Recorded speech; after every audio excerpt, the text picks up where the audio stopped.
Me dice una persona, a mí mi abuelo con un machete me perseguía en el monte y yo corría y me iba hasta lo más alto y ya luego se cansaba. A otro me amarraban en la pata de la mesa.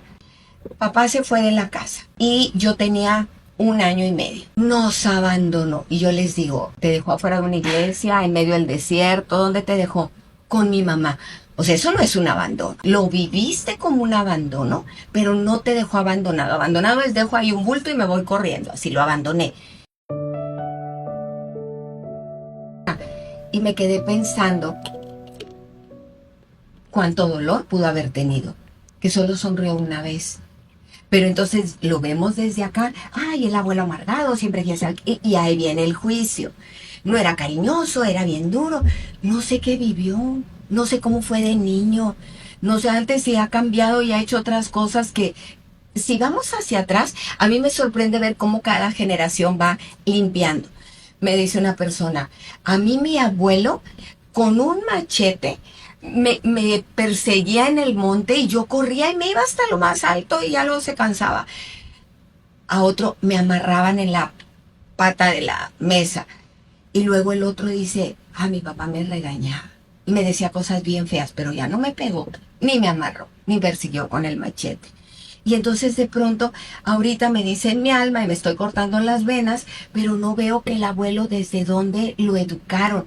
Y tuvo que llevar dinero a la casa y era un niño y se privó de jugar, de estudiar, de hacer cosas. No tenía ganas ni de sonreír porque la vida le fue muy difícil, no lo sé. Pero entonces es saber que las conductas que vemos, aunque no nos agraden, tienen una historia. Tienen una historia y esa historia se respeta y se mira con mucho respeto, más que con juicio. Ay, porque era bien amargado, porque le faltó a la abuela. No, ¿qué vivieron que lo llevó a actuar así? Ok, entonces, ahora sí para aterrizarlo, que era lo que te decía, de a mí me gusta ser más práctica. Entonces, es nosotros reconocer qué vivió, reconocer que en su momento eso le funcionaba y eso era lo único que podía hacer y era como lo comentaba, ¿no? O sea, que lo comentamos hace rato. O sea, que a veces nosotros no nos damos cuenta que ellos también traen su bagaje, o sea, que son seres humanos y que no humanizamos a nuestros ancestros, no humanizamos a nuestros padres, a nuestros abuelos, y que por lo regular creo que tratamos de encasillarlos en un lugar en el cual tenían que ser perfectos, ¿no? Entonces todo el mundo es como que es que mi mamá no me hizo, es que mi papá no me hizo, y a mí me quedó muy claro cuando, bueno, estaba leyendo un libro y decían, lo que pasa es que tu hijo va a interpretar ciertas cosas de acuerdo a sus vivencias. O sea, también, por ejemplo, ¿cómo te explicas que muchos hermanos interpretan cosas totalmente diferentes? ¿Por qué? Pues porque a lo mejor les tocó el papá a diferente edad, una visión diferente. No es lo mismo un papá que a lo mejor ya tiene un hijo mayor al hijo de en medio. Entonces, son como muchos factores los que influyen. Entonces, bueno, digo, cuando estaba leyendo eso, yo dije, bueno, pues al final creo que, pues de todos modos, mi hijo, o sea, va a interpretar ciertas cosas que yo no voy a tener injerencia en eso. Por más que me Sí, esfuerce algo, ajá. por más que me esfuerce, y es lo mismo, ¿no? A lo mejor tú hubieras querido que tus padres sean de una manera, y no, o sea, es depende de lo que tú puedas interpretar y de cómo lo puedas manejar, pero yo creo que es importante, como dices, es verlo y verlo más objetivamente también, porque a lo mejor tú lo sentiste de una manera y a lo mejor ni siquiera fue así, ¿no? O sea, a veces te das cuenta que ni siquiera fue así y poder honrar, como dices, esas memorias y ver qué es lo que me va a funcionar ya más adelante. Ujú. A nivel del cerebro, depende de la madurez que el cerebro vaya adquiriendo y la madurez se va midiendo también con el grado de lenguaje que va adquiriendo el niño. Depende de la etapa y la edad en la que estoy, es como una situación se procesa de diferentes formas. Entonces, papá se fue de la casa y yo tenía 1 año y medio.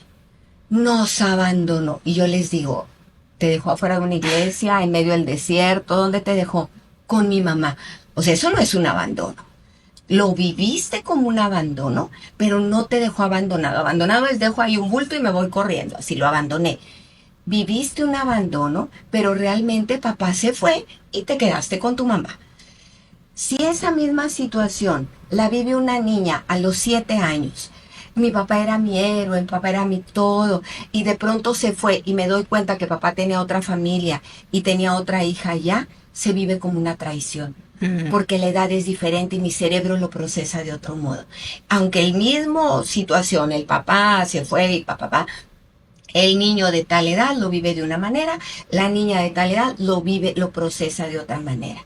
Depende de la madurez del cerebro y la formación, la personalidad de cada uno. Pero el cerebro y el lenguaje intervienen mucho en cómo lo procesamos.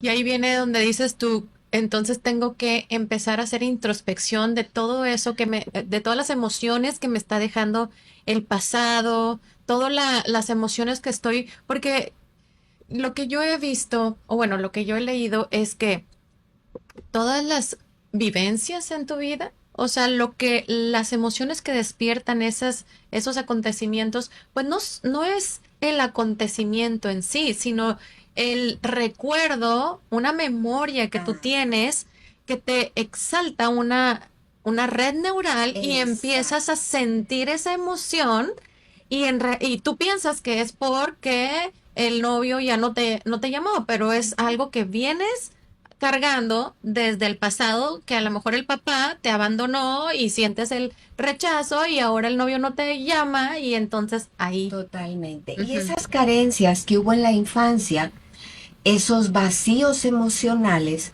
como ya no se los puedo pedir a mi papá, se los voy a pedir pues a la persona que esté más cerca y generalmente va a ser la pareja. Háblame, llama, ¿por qué no estás? Abrázame, ¿me quieres? ¿No me quieres? ¿Por qué estás mirando? Por todo eso que quería decirle a mi papá, ¿por qué no estás? Abrázame, sé cariñoso. O la atención, lo que yo haya necesitado, las heridas de mi infancia se van a ver reflejadas en las relaciones de pareja, principalmente, y en mis relaciones con otras personas. Y ahí lo platicábamos, por ejemplo, pues ya ahora, como tú dices, te tienes que reaparentar, ¿no? O sea, ya tú tienes que darte todo eso. Y te decía hace rato, o sea, ¿cómo lo haces? O sea, al final te lo das y tú me decías, es que tienes que buscar los recursos. Háblanos un poco más de esto, porque creo que sí es importante, porque mucha gente o sea, te dicen, sí, tú date lo que tú te tienes que dar a ti mismo, pero a veces no lo puedes bajar o no lo entiendes.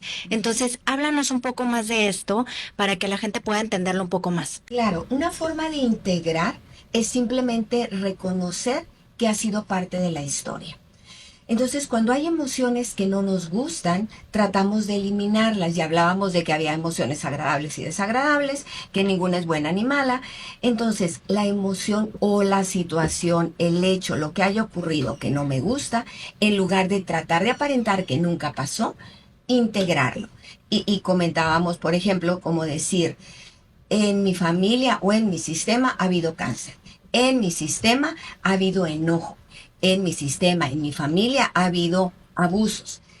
Y veo que eso que ha ocurrido me ha llevado a actuar de cierta manera.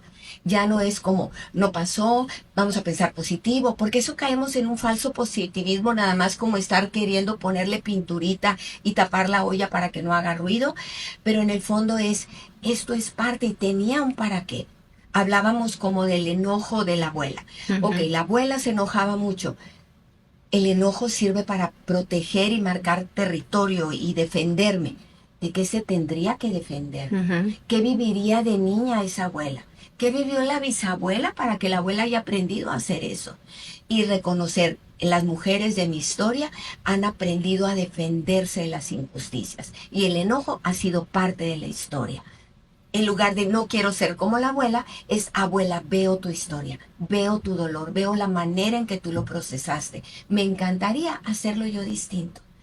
Poner límites desde otra forma y no tener que vivir enojada todo el tiempo para poder integrarlo de una forma más saludable ahora. O sea, como quien dice, cuando tú lo ves, cuando tú cambias tu perspectiva, ya no lo ves desde el juicio,